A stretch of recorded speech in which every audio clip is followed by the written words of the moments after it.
नमो विष्णुपादाय कृष्णपृष्ठाय भूतले श्रीमते लोकनाथ स्वामिन् इति नामिने। नमो विष्णुपादाय कृष्णपृष्ठाय भूतले श्रीमते भक्तिवेदांत स्वामिन् इति नामिने। नमस्ते सरस्वते देवे गौरवाणी प्रचारिणे निर्विशेषा शून्यवादी पाश्चात्य देश तारिणे वाञ्छाकल्पतरुभ्यश्च कृपा सिन्धुभ्येव च पतितानां पावनेभ्यो वैष्णवेभ्यो नमो नमः। जय श्री कृष्ण चैतन्य प्रभु नित्यानंदा श्री अद्वैत गदाधर श्रीवासादि गौर भक्त वृंदा। हरे कृष्णा कृष्ण कृष्ण हरे हरे, हरे राम राम राम हरे हरे।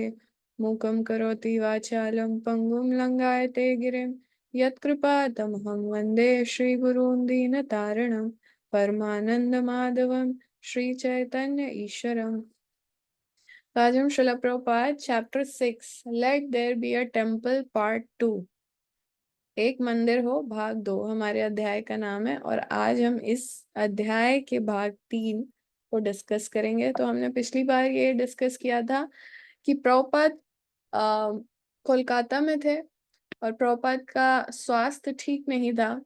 लेकिन जब प्रभुपाद को श्याम सुंदर प्रभु ने रिपोर्ट किया कि लंदन में रथ यात्रा होने वाली है, ऑर्गेनाइज कर रहे हैं हम, और ये बहुत बड़ी रथ यात्रा होगी, बहुत इंपॉर्टेंट लोग आ रहे हैं लंदन के ये रथ यात्रा अटेंड करने। तो उन्होंने प्रभुपाद को इनवाइट किया कि अगर हो सके तो प्रभुपाद भी आए। तो प्रभुपाद का हालांकि स्वास्थ्य अच्छा नहीं था और उनके डिसाइपल्स नहीं चाहते थे कोलकाता में कि प्रभुपाद ऐसे स्वास्थ्य में जाए लंदन। लेकिन प्रभुपाद इतने एंथुजियास्टिक थे कि प्रभुपाद ने कहा कि अभी मेरा जाना बहुत जरूरी है, और प्रभुपाद फिर लंदन निकल गए। तो लंदन 7 जुलाई 1973। तो यहाँ पे परविधा प्रभु बताते हैं उस दिन के बारे में कि रथ यात्रा का दिन था और उन्होंने देखा कि प्रभुपाद जैसे ही मंदिर में प्रवेश किए तो वो बहुत वीक लग रहे थे, बहुत स्ट्रांग नहीं लग रहे थे। तो वो बहुत आश्चर्यचकित थे प्रभुपाद को देख के। लेकिन वो कहते कि मैं समझ पा रहा था कि प्रभुपाद की जो स्ट्रेंथ है वो बिल्कुल स्पिरिचुअल है। उसके बाद भी जब प्रभुपाद थे तो बहुत मतलब तेजस्वी लग रहे थे। ऐसा वीक उतना वो भी नहीं था कि बिल्कुल ही डल लग रहे हैं, ऐसे नहीं, बहुत तेजस्वी लग रहे थे। फिर यहाँ पे ध्रुव नाथ प्रभु बताते हैं उस दिन के बारे में कि जब परेड निकल रहा था, प्रोसेशन जहाँ से रथ यात्रा शुरू होने वाला था, तो वहां पे सब प्रभुपाद को वेलकम कर रहे थे। तो प्रभुपाद का रथ यात्रा पे व्यास आसन तैयार था कि पिछली जैसे रथ यात्राएं हुई थी सैन फ्रांसिस्को में या पहले कहीं भी जहाँ हुई, तो प्रभुपाद हमेशा रथ यात्रा पे व्यास आसन पे बैठते थे। लेकिन उन्होंने देखा कि इस बार मतलब फर्स्ट टाइम प्रभुपाद, बहुत वो आश्चर्यचकित थे डिवोटीज कि, और आनंदित भी थे कि प्रभुपाद रथ यात्रा पे नहीं बैठे, प्रभुपाद डांस करने के लिए रथ यात्रा में आगे आए और पूरे जो यात्रा थी उसको लीड कर रहे थे। फिर एक डिवोटी योगेश्वर प्रभु यहाँ बताते हैं कि हमने स्टेयर्स लगाई थी कि प्रभुपाद रथ तक चढ़ पाए। लेकिन प्रभुपाद ने इशारा कर दिया कि आप उसको हटा दो, और प्रभुपाद चैरियट्स के आगे मतलब रथ के आगे चलने लगे और नृत्य करने लगे। धीर शांत प्रभु बताते हैं कि मेरा पैर मुड़ गया था इसलिए मैं रथ पे ही था, और मैं पूरा टाइम प्रभुपाद को बहुत क्लियरली देख पा रहा था। और रेवती नंदन महाराज माइक्रोफोन पे कीर्तन कर रहे थे रथ से। और 15 मिनट के बाद प्रभुपाद ने कहा कि रेवती नंदन महाराज और बाकी सब भक्त रथ से नीचे आ जाओ और कीर्तन करो। फिर अभी आगे रेवती नंदन महाराज बताते हैं कि जब प्रभुपाद ने देखा कि व्यास आसन उनके तैयार है रथ पे, तो उन्होंने कहा कि नहीं, मैं तो एक भक्त हूँ बस, तो मैं कीर्तन करूंगा। वो कहते हैं I am just a devotee. तो वो कहते, और उसके बाद प्रभुपाद ने बहुत मतलब कीर्तन में बहुत नृत्य किया। पहले थोड़ी देर हंसदूत प्रभु ने कीर्तन किया, फिर रेवती नंदन महाराज ने किया, फिर श्याम सुंदर प्रभु ने किया, और बहुत सारे डिवोटीज ने किया। बहुत अच्छा कीर्तन हुआ। और प्रभुपाद कीर्तन के बिल्कुल बीच में थे, करताल बजाते हुए सारा टाइम नृत्य कर रहे थे, और थोड़ी थोड़ी देर बाद पीछे मोड़ रहे थे, और एक जैसे हमारा स्टेप होता है इस्कॉन डिवोटीज का, आगे पीछे जैसे बैक एंड फोर्थ, जिसको स्वामी स्टेप कहते हैं, और प्रभुपाद जंप कर रहे थे। तो रोहिणी नंदन प्रभु बताते हैं कि रथ बहुत धीरे चल रहा था और प्रभुपाद थोड़ा रथ से आगे ही चल रहे थे।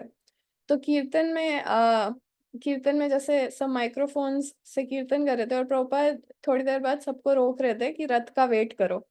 तो रथ बहुत पीछे था और फिर सब हरे कृष्णा कीर्तन कर रहे थे और फिर प्रभुपाद थोड़ी थोड़ी देर बाद पीछे मुड़ रहे थे और जगन्नाथ के दर्शन कर रहे थे और दोनों हाथ ऊपर करके जय जगन्नाथ बार बार ऐसे प्रभुपाद कर रहे थे। और यहाँ पे बताते हैं कि यहाँ पे रोहिणी नंदन प्रभु बताते हैं कि हम थोड़ी थोड़ी देर में रथ का वेट कर रहे थे और उस बीच में प्रभुपाद नृत्य कर रहे थे, रुक रहे थे, पीछे मुड़ रहे थे और दोनों हाथ ऊपर करके जय जगन्नाथ कर रहे थे। यहाँ शारदीय माता जी बताती हैं कि प्रभुपाद नृत्य कर रहे थे और हाँ प्रभुपाद नृत्य कर रहे थे और प्रभुपाद का जो मेडिटेशन था वो डीटीज के ऊपर था। प्रभुपाद चिंतन कर रहे थे जगन्नाथ बलदेव सुभद्रा का और सारा समय प्रभुपाद ने नृत्य किया और प्रभुपाद को डिवोटीज ने घेरा बना के सर्कल बना के बीच में रखा ताकि कोई प्रभुपाद को हर्ट ना कर दे। मतलब पूरा क्राउड, जब प्रभुपाद एक्चुअली दोनों हाथ ऊपर कर रहे थे और कीर्तन कर रहे थे तो पूरा क्राउड और एंथुजियास्टिक हो रहा था। तो फिर यहाँ पे उनको थोड़ा सा कंट्रोल करना पड़ रहा था डिवोटीज को कि प्रभुपाद को हर्ट ना हो जाए। तो सारे भक्त प्रभुपाद के एकदम पीछे थे। फिर सुदुर्जय प्रभु बताते हैं कि प्रभुपाद ने हम सबको सरप्राइज दे दिया। वो कहते हैं कि हमें समझ नहीं आ रहा था प्रभुपाद बीमार है कि नहीं, प्रभुपाद कमजोर है कि नहीं। कभी लग रहा था थोड़ा सा कि प्रभुपाद का स्वास्थ्य ठीक नहीं है, लेकिन कभी ऐसा लग रहा था 18 साल का कोई 18 वर्षीय कोई लड़का डांस कर रहा है उछल उछल के। तो कहते हैं कि प्रभुपाद के हाथ में केन रहता है ना, जैसे हमने फोटोज में देखा प्रभुपाद के हाथ में केन रहता है जिसको प्रभुपाद वॉक करते हुए थोड़ा सपोर्ट लेते हैं। लेकिन प्रभुपाद नृत्य कर रहे थे और उस केन को भी हाथ में ऊपर कर दिया, बिल्कुल उसका कोई सपोर्ट नहीं ले रहे थे। फिर तभी श्याम सुंदर प्रभु को थोड़ा कंसर्न हो रहा था, तो वो रथ पे जाते हैं और बोलते हैं कि कोई गाड़ी लेके पीछे आओ, प्रभुपाद के पीछे चलनी चाहिए गाड़ी, हम थोड़ी देर बाद प्रभुपाद को बिठा देंगे।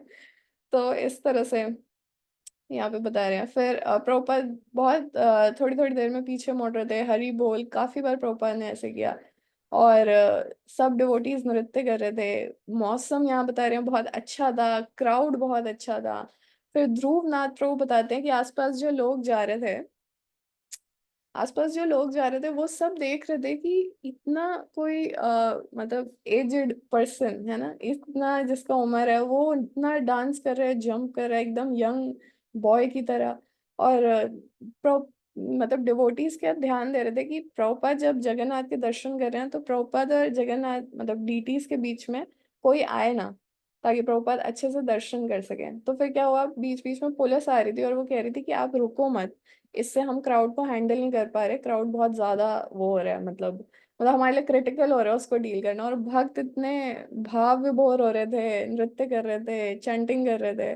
फिर यहाँ श्रुत कीर्ति प्रभु बताते हैं कि कुछ पुलिस वाले आके कह रहे थे कि अपने लीडर को बोलो कि बैठ जाए। उससे बहुत ज्यादा डिस्टरबेंस हो रहा है और पूरा क्राउड एकदम वाइल्ड हो जा रहा है और हम नहीं कंट्रोल कर पा रहे हैं। तो पहले तो श्रुत कीर्ति प्रभु ने कहा ठीक है, लेकिन उन्होंने कुछ बोला नहीं प्रभुपाद को। फिर पुलिस वाले फिर से आए, उन्होंने कहा कि आप अपने लीडर को बोलो कि वो बैठ जाए। तो फिर उन्होंने कहा ठीक है, फिर उनको लगा मुझे बोलना पड़ेगा, तो प्रभुपाद के पास वो गए, उन्होंने हल्का सा प्रभुपाद को ऐसे टैप किया पीछे। फिर पहले तो प्रभुपाद ने ध्यान नहीं दिया, लेकिन फिर उन्होंने टैप किया। फिर उन्होंने कहा कि पुलिस वाले कह रहे हैं कि आप बैठ जाओ क्योंकि जो क्राउड है वो बहुत ज्यादा हैवॉक हो रहा है, बहुत खतरनाक हो रहा है डील करना। प्रभुपाद ने उनकी तरफ देखा, मुड़ गए और प्रभुपाद फिर कीर्तन करने लगे। तो उसके बाद प्रभुपाद ने बिल्कुल इग्नोर कर दिया और नृत्य करने लगे। उसके बाद फिर पुलिस वालों ने कुछ नहीं कहा और कीर्तन चलता रहा। फिर यहाँ परविद प्रभु बताते हैं कि वो सारा time back to God and magazine distribute कर रहे थे और प्रभुपाद वहां पे थे, वो देख रहे थे प्रभुपाद को सारे टाइम कीर्तन में। और वो कहते हैं मुझे उनको देख के बहुत ज्यादा स्पिरिचुअल एनर्जी उनका देख के मैं बहुत ज्यादा आश्चर्यचकित था। फिर यहाँ ध्रुव नाथ प्रभु बताते हैं कि हम पिकाडली सर्कस है, उसके बाद प्रभुपाद अचानक से रुक गए। फिर वहाँ पे बहुत जैम पैक था, बहुत लोग थे और प्रभुपाद थोड़ी देर वहाँ रुके रहे। और उसके बाद फिर रोहिणी नंदन प्रभु बताते हैं कि जब वो पिकाडली सर्कस पहुंचे तो प्रभुपाद ने 3-4 मिनट रुक के फिर से नृत्य किया और बहुत नृत्य किया। फिर उसके बाद रथ वहां पे फाइनली रुक गया और ये सारा डिस्क्रिप्शन उन्होंने कहा जब हम ये सब देख रहे थे तो हमें क्या याद आ रहा था, चैतन्य चरितमृत कि कैसे चैतन्य महाप्रभु रथ यात्रा में नृत्य करते थे। फिर जब रथ रुक गया तो प्रभुपाद फिर वहां पे वेट कर रहे थे कि सब पहुंचे, बाकी सब डिवोटीज। और सॉरी, जब प्रभुपाद पहले उस स्थान पे पहुंच गए फिर पीछे पीछे रथ आ रहा था, तो प्रभुपाद वेट कर रहे थे। उसके बाद योगेश्वर प्रभु आगे बताते हैं कि जब हम फाइनली ट्रफगल स्क्वायर पहुंचे तो वहां पे प्रभुपाद व्यास आसन पे बैठे और प्रभुपाद ने हरि नाम के ऊपर प्रवचन दिया। और फिर ये सब ने, मतलब उस क्राउड ने पूरा सुना। उसके बाद बताते हैं नेक्स्ट डे न्यूज़पेपर में इसका बहुत अच्छा मतलब न्यूज़ कवरेज हुआ फेस्टिवल का। और प्रभुपाद ने अपने डिसाइपल्स को लॉस एंजलिस में लिखा कि आप सबको बहुत खुशी होगी ये जान के कि लंदन की रथ यात्रा बहुत ही सफलतापूर्वक रही हमारी। और न्यूज़पेपर ने फ्रंट पेज पे हमारे रथ यात्रा का फोटो लगाया। और उसमें उन्होंने कहा है कि ये लॉर्ड नेल्सन को compete कर रहे हैं, उनका एक कोई बहुत बड़ा मॉन्यूमेंट है ट्रैफलगर स्क्वायर में। तो उन्होंने कहा कि उन्होंने डिवोटीज को कहा कि उनको compete कर रहे हैं। और फिर प्रभुपाद लिखते हैं मेरा स्वास्थ्य बिल्कुल ठीक है, मैं रोज वॉक पे जा रहा हूँ और मैं रोज प्रवचन दे रहा हूँ। और फिर एक और चिट्ठी में प्रभुपाद लिखते हैं कि हमारा जो यहाँ फेस्टिवल था वो बहुत अच्छा रहा, सबने बहुत एंथुजियास्टिकली पार्टिसिपेट किया। और हमने पूरा समय हाइड पार्क से ट्रैफलगर स्क्वायर तक हमने पूरा नृत्य किया, मैंने चल के पूरा किया। प्रभुपाद ऐसे अपने डिवोटी डिसाइपल्स को बता रहे थे। फिर डिवोटीज ने, क्योंकि प्रभुपाद लंदन आए थे, तो डिवोटीज ने कुछ इम्पोर्टेंट लोगों की मीटिंग रखी थी प्रभुपाद के साथ। तो फिर श्याम सुंदर प्रभु बताते हैं मिस्टर अय्यर जो कि एक फिलोसोफर है, वो आ रहे हैं प्रभुपाद से मिलने। तो प्रभुपाद ने कहा अच्छा। प्रभुपाद को जब उन्होंने बताया कि वो फिलोसोफर हैं तो प्रभुपाद ने कहा उनकी क्या फिलोसफी है। तो श्याम सुंदर प्रभु ने कहा बेसिकली उनकी फिलोसफी है कि भगवान नहीं है। तो प्रभुपाद ने कहा ठीक है, तो उनको बुला लो, मैं उनको प्रूफ दूंगा कि भगवान है। मैं उनसे पूछूंगा कि आपका क्या मतलब है कि भगवान का अस्तित्व नहीं है, इससे आपका क्या मतलब है। मैं उनसे पूछूंगा आप मुझे लिस्ट बना के दो कि भगवान के अस्तित्व में क्या कमियां हैं जो आप कह रहे हो भगवान नहीं है। प्रभुपाद हमेशा फिलोसोफर्स से मिलते थे जो फिलोसफी बोलते थे और फिर उनको डिफीट करते थे। प्रभुपाद को ये बहुत पसंद था, यहाँ पे मेंशन है। फिर एक हिस्टोरियन है आर्नोल्ड टॉइनबी, वो प्रभुपाद से मिलना चाहते थे लेकिन वो इतने बुजुर्ग थे कि वो प्रभुपाद से मिल नहीं सकते थे। तो प्रभुपाद उनसे मिलने गए। और फिर हाँ, फिर वो पूछते हैं, डॉक्टर टॉइन भी जो थे वो पूछते हैं प्रभुपाद से कर्मा के बारे में। और वो कहते हैं कि बहुत से लोग जो हैं वो मृत्यु से घबराते हैं। तो प्रभुपाद ने अग्री किया। और फिर प्रभुपाद ने क्या बताया, प्रभुपाद ने कहा एक एस्ट्रोलॉजर के मुताबिक अभी इंडिया का एक बहुत बड़ा रिसेंटली एक बहुत बड़ा जो पॉलिटिकल लीडर है वो मृत्यु के बाद आ, कुत्ते के शरीर में प्रवेश कर गया, बहुत बड़ा पॉलिटिकल लीडर। तो वो डरते हैं, प्रभुपाद कहते हैं वो डरते हैं कि उनका पतन हो जाएगा नीचे की योनियों में। तो जब टॉयनबी ने कर्मा पूछा, डॉक्टर टॉयनबी ने पूछा कि क्या कर्मा को बदला जा सकता है। तो प्रभुपाद ने कहा यस, बट ओनली बाय भक्ति, सिर्फ भक्ति के द्वारा, भगवान के टुवर्ड्स जो भक्ति है, डिवोशन टू गॉड, सिर्फ उसके द्वारा कर्मा को बदला जा सकता है। फिर जॉर्ज हैरिसन, लंदन में हमें पता है प्रभुपाद है, जॉर्ज हैरिसन अवश्य उनसे मिलने आएंगे। तो वो मिलने आते हैं और वो बहुत ही विनम्रता से प्रभुपाद से मिलते थे, हमेशा जैसे उनके शिष्य मिलते थे प्रभुपाद से बिल्कुल वैसे ही मिलते थे। फिर प्रभुपाद और जॉर्ज हैरिसन साथ में प्रसाद ले रहे थे, समोसा, हलवा, सब्जियां, पूड़ी। और फिर साथ में प्रसाद ले रहे थे और प्रभुपाद उनको बता रहे थे कि जो वृंदावन के पंडाज हैं वो इतना प्रसाद खाते हैं। और कहते हैं एक बार एक ने इतना प्रसाद खा लिया कि उसको बिल्कुल ऐसे लग रहा था कि वो उसका शरीर त्याग हो जाएगा, इतना उसका मतलब खा लिया उसने। और फिर प्रभुपाद कहते हैं फिर उसने क्या कहा अपने बेटे को कि मैं फिर भी खुश हूं कि मैं खा के मर रहा हूँ। वो अपने बेटे को कहते हैं कि मैं भूखमरी से नहीं मरना चाहता क्योंकि वो बहुत ही अनग्लोरियस है। तो प्रभुपाद ऐसे बताते हैं, प्रभुपाद स्माइल करते हैं फिर जॉर्ज हैरिसन के साथ। और फिर उनको प्रभुपाद जॉर्ज हैरिसन को एक्नॉलेज करते हैं कि आप धन्यवाद अपना प्रकट करते हैं कि आपने इतना डोनेशन दिया टेम्पल के लिए, भक्ति वेदांत मैनर के लिए। तो फिर प्रभुपाद ने कहा कि क्या आपने मेरा कमरा देखा भक्ति वेदांत मैनर में। फिर प्रभुपाद कहते हैं एक्चुअली ये घर तो आपका है, मेरा कमरा है।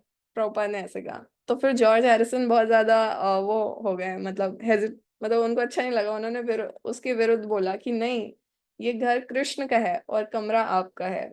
जॉर्ज हैरिसन ने ऐसे कहा। फिर जॉर्ज हैरिसन जो है प्रभुपाद को कहते हैं कि जब से मैंने कृष्ण भावनामृत को जीवन में अपनाया है, तब से मैं अपने मित्रों को खोता जा रहा हूँ। मेरे मित्रों ने मुझे छोड़ दिया है। तो प्रभुपाद कहते हैं चिंता मत करो। प्रभुपाद कहते हैं गीता से कि कृष्ण कहते हैं कि उनको सिर्फ भक्ति के द्वारा जाना जा सकता है, भक्तिमय सेवा के द्वारा। तो फिर जॉर्ज हैरिसन अग्री करते हैं और वो कहते हैं कि भविष्य में इस्कॉन जो है, ऐसे जॉर्ज हैरिसन कहते हैं कि भविष्य में इस्कॉन बहुत आगे बढ़ेगा और इसके लिए बहुत ज्यादा मैनेजमेंट चाहिए होगी। तो प्रभुपाद कहते हैं हाँ, और इसलिए मैंने पूरे विश्व को 12 भागों में बांट दिया है और हर एक 12 लीडर्स बना दिए हैं। तो हर एक को एक एक भाग का लीडर बना दिया है। फिर प्रभुपाद कहते हैं अगर वो आध्यात्मिक सिद्धांतों का अच्छे से पालन करेंगे तो कृष्ण उनकी अवश्य ही सहायता करेंगे। फिर जाने से पहले जॉर्ज हैरिसन प्रभुपाद को कहते हैं कि उनको जहां भी जितने भी मंदिर निर्माण में उनको सहायता चाहिए वो उनकी सहायता करेंगे। जॉर्ज हैरिसन ऐसा कहते हैं। तो प्रभुपाद बाद में, बहुत बाद में कहते हैं कि एक्चुअली जॉर्ज हैरिसन को इतना इंस्पिरेशन कहाँ से आ रहा है, उनके हृदय में कृष्ण है जो उनको इतना इंस्पायर कर रहे हैं ये करने के लिए। फिर जॉर्ज हैरिसन को देख के एक और बड़ा पॉप सिंगर था, म्यूजिशियन, डोनो डोनोवन, उसका भी इच्छा हुआ प्रभुपाद से मिलने का। उसका भी थोड़ा सा मतलब रुचि थी अध्यात्म में। तो हरे कृष्णा मूवमेंट में उसको भी अच्छा लगा। तो वो क्या हुआ, अपने एक फ्रेंड के साथ, वो खुद भी संगीतकार था और एक फ्रेंड के साथ वो आया और वो दोनों अपनी गर्लफ्रेंड्स के साथ आए जो कि बहुत छोटे मिनी स्कर्ट में आए थे और प्रभुपाद के सामने बैठे। तो एक बहुत ही ऑकवर्ड साइलेंस था प्रभुपाद के सामने जब वो बैठे। तो प्रभुपाद ने फिर वेद शास्त्र से कुछ कोट करके कहा, फिर सॉरी, हाँ, प्रभुपाद ने कहा कि वेदों में ऐसा एक श्लोक है जो बताता है कि जो संगीत है वो ज्ञान का सबसे हाईएस्ट फॉर्म है, मतलब सबसे उच्चतर जो ज्ञान का वो है लेवल, वो संगीत है। तो प्रभुपाद ने कहा कि आप संगीतकार हो तो आप अपने संगीत से कृष्ण की सेवा कर सकते हो। हम आपको थीम देंगे, आप उस पे गाना लिखो, संगीत लिखो। फिर प्रभुपाद ने कहा कि आप किसी भी चीज को भगवान की सेवा में लगा सकते हो, यहाँ तक कि मनी को भी, लक्ष्मी को भी भगवान की सेवा में लगा सकते हो। तो फिर दोनों वन की जो गर्लफ्रेंड है वो बीच में बोलती है बट मनी इज मटीरियल, तो पैसा तो भौतिक है। तो प्रभुपाद कहते हैं आपको क्या पता है क्या भौतिक है क्या आध्यात्मिक है। फिर वो प्रभुपाद मिस्टर डोनोवन की तरफ मुड़ जाते हैं और कहते हैं कि आप समझे। तो डोनोवन अग्री करते हैं बहुत विनम्रता से, हाँ, बट वो कहते हैं कि मेरा अभी तो बहुत मोटी बुद्धि है, मैं कोशिश कर रहा हूँ, मैं प्रयास कर रहा हूँ समझने का। फिर डोनोवन की जो गर्लफ्रेंड है वो धीरे से डोनोवन के कान में कुछ बोलती है। फिर डोनोवन खड़े हो जाते हैं और कहते हैं ठीक है तो हम चलते हैं अब। तो प्रभुपाद कहते हैं एटलीस्ट प्रसाद लेके जाओ। तो वो चले जाते हैं। तो जैसे ही वो जाते हैं तो प्रभुपाद और उनके शिष्य हंसने लगते हैं। प्रभुपाद कहते हैं वो सोच रही थी, शी वॉज थिंकिंग, और फिर प्रभुपाद रुक जाते हैं कि उनके डिसाइपल्स बात को कंप्लीट करें। तो योगेश्वर प्रभु कहते हैं वो सोच रही थी कि कृष्ण मेरे बॉयफ्रेंड को मुझसे छीन लेंगे। तो प्रभुपाद यहाँ पे बताते हैं कि प्रभुपाद को अच्छा लगता था कि इम्पोर्टेंट लोगों को प्रीच करना। तो प्रभुपाद को ये जो पॉलिसी थी, ये जो उनके डिसाइपल्स तैयार करते थे कि प्रभुपाद आ रहे हैं, तो वो इम्पोर्टेंट लोगों से टाइम लेते थे कि आप प्रभुपाद से मिलने आओ। तो प्रभुपाद उसको एनकरेज करते थे और कहते थे ये हर जगह होना चाहिए, तो मैं जहां भी जाऊं आप कोशिश करो कि आप ऐसे मीटिंग्स अरेंज कर सको। फिर प्रभुपाद भक्ति वेदांत मैनर में 1 महीने तक थे और अभी जन्माष्टमी आने में टाइम था और अभी डीटी इंस्टॉलेशन होने में भी टाइम था। तो फिर तब तक मैं पेरिस से एक लेटर आता है कि आप मंदिर डीटीज इंस्टॉल करने के लिए पेरिस आ जाओ। तो प्रभुपाद पेरिस जाते हैं। तो पेरिस 9 अगस्त 1973 प्रभुपाद पेरिस में पहुंचते हैं। तो प्रभुपाद का वहाँ बहुत अच्छा मतलब वेलकम होता है। वहाँ पे पेरिस के जो मेयर थे और गवर्नमेंट के कुछ जो रिप्रेजेंटेटिव थे वो भी थे। तो प्रभुपाद गवर्नमेंट लीडर्स, प्रभुपाद सबके सामने कहते हैं कि अगर सरकार के जो मतलब जो पॉलिटिशियंस हैं, अगर वो अपने जो कंट्री के सिटीजन्स हैं, है ना, अगर उनको कृष्ण भावनामृत या भगवत भावनामृत की तरफ एनकरेज नहीं करते तो वो बिल्कुल भी रिस्पॉन्सिबल लीडर्स नहीं है। तो फिर अगले दिन न्यूज़पेपर में छप गया कि स्वामी जी ने क्रिटिसाइज किया नेपोलियन बोनापार्ट इनको। फिर यहाँ पे भगवान प्रभु आगे बताते हैं कि हम अपने नए मंदिर में गए और बहुत 48 इंचेस के राधा कृष्ण के डीटीज थे। और प्रभुपाद ने प्रद्युम्न प्रभु को कहा कि आप मंत्र चैंट करो और डीटीज के ऊपर जैसे अभिषेक होता है तो सब कुछ आप पोर करो, सारा जो भी जूसेस हैं आप डीटीज के ऊपर डालो। और प्रभुपाद व्यास आसन पे बैठे थे और डायरेक्शंस दे रहे थे। तो फिर यहाँ पे भगवान प्रभु कहते हैं कि मैं उनको असिस्ट कर रहा था, और फिर थोड़ी देर बाद मैंने देखा कि एकदम प्रभुपाद मेरे पीछे खड़े हैं और वो भी भगवान का अभिषेक करने के लिए खड़े हैं, कुछ कुछ चीजें हाथ में लेके। और उसके बाद फिर उन्होंने देखा, उन्होंने श्रीमती राधा रानी के मुख पे, हाँ, थोड़ा सा वो छिड़का, जैसे थोड़ा उनके मुख को थोड़ा सा, मतलब स्मेल, मतलब कुछ जैसे पाउडर जैसा होता है, थोड़ा सा हमने देखा है अभिषेक में डालते हैं, तो वो उनके मुख पे डाला। और उसके बाद फिर प्रभुपाद ने भी अभिषेक किया। फिर जब ऑल्टर में इंस्टॉल हो गए डीटीज, तो प्रभुपाद वापस आए, आरती किया प्रभुपाद ने, और फिर उनको असिस्ट कर रहे थे भगवान प्रभु। और इंस्टॉलेशन के बाद सब प्रभुपाद के रूम में गए और उन्होंने कहा डीटीज का नाम क्या होगा। तो प्रभुपाद अपने चेयर पे बैठे, फिर प्रभुपाद ने कहा डीटीज का नाम होगा राधा पैरिस ईश्वरा।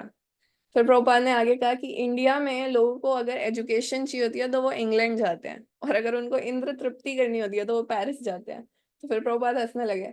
प्रभुपाद ने कहा अभी कृष्णा पेरिस आए हैं कुछ गोपीज लेने के लिए और क्योंकि जो फ्रेंच गर्ल्स हैं, तो यहाँ पे लिखा है क्योंकि because the faces of the women in Paris are considered the most beautiful.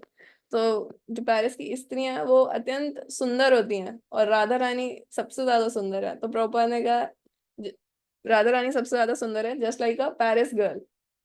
तो कृष्णा यहाँ पे आए हैं सब सुंदर गोपियों को लेने के लिए। सो ही इज पेरिस ईश्वर। श्रील प्रभुपाद की जय।